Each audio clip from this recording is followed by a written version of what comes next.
Léo Yagnilan, Léo Diogoïdi, Léopold Sédar Senghor, O Atna CDA, Ndokle.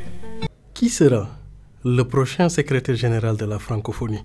Ou si vous voulez, qui succédera au Sénégalais Abdou Diouf à la tête de l'OIF, dont le Sénégal accueille et Dakar abrite du 29 au 30 novembre 2014 le 15e sommet de l'Organisation internationale de la francophonie, qui a déjà 44 ans, regroupe 77 États et gouvernements et dont ses locuteurs, environ 220 millions de personnes, sont répartis sur les 5 continents que sont l'Afrique, l'Asie, l'Océanie, l'Europe et l'Amérique.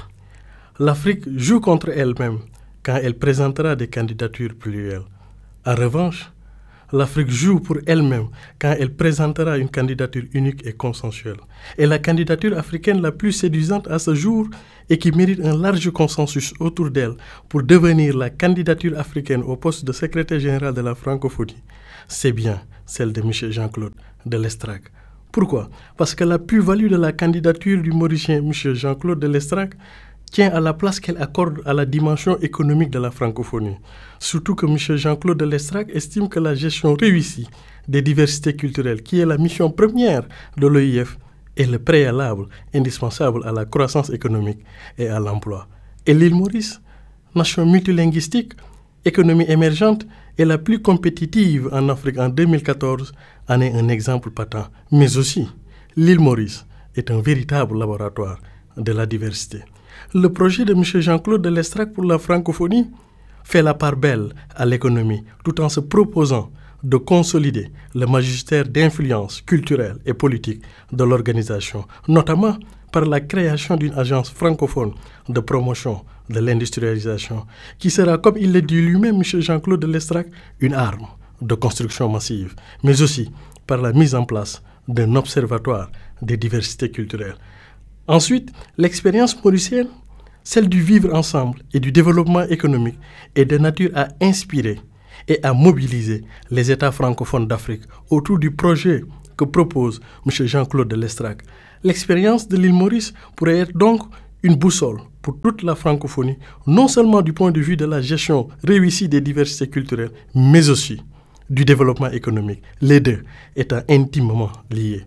En tout cas, les chefs d'État et de gouvernement des Comores, des Seychelles et de Madagascar ont formellement indiqué leur soutien à M. Jean-Claude Delestrac lors du sommet 2014 de la Commission de l'Océan Indien en présence du président François Hollande.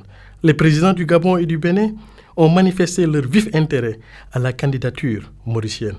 Au Sénégal et en Côte d'Ivoire, le projet mauricien a également retenu l'attention.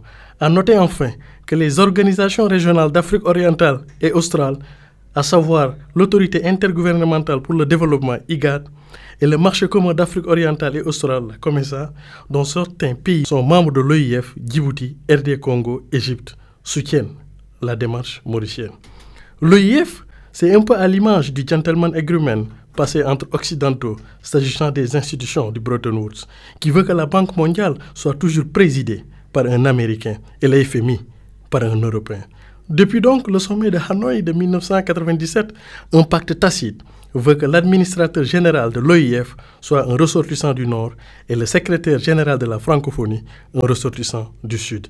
Et l'actuel administrateur général de l'OIF, M. Michel Duhaime, qui a vu son mandat renouvelé jusqu'en 2018, est un Canadien, un Québécois précisément, d'où toutes les espérances collectives de voir M. Jean-Claude Delestrac devenir le successeur d'Abdou Diouf à la tête de la francophonie.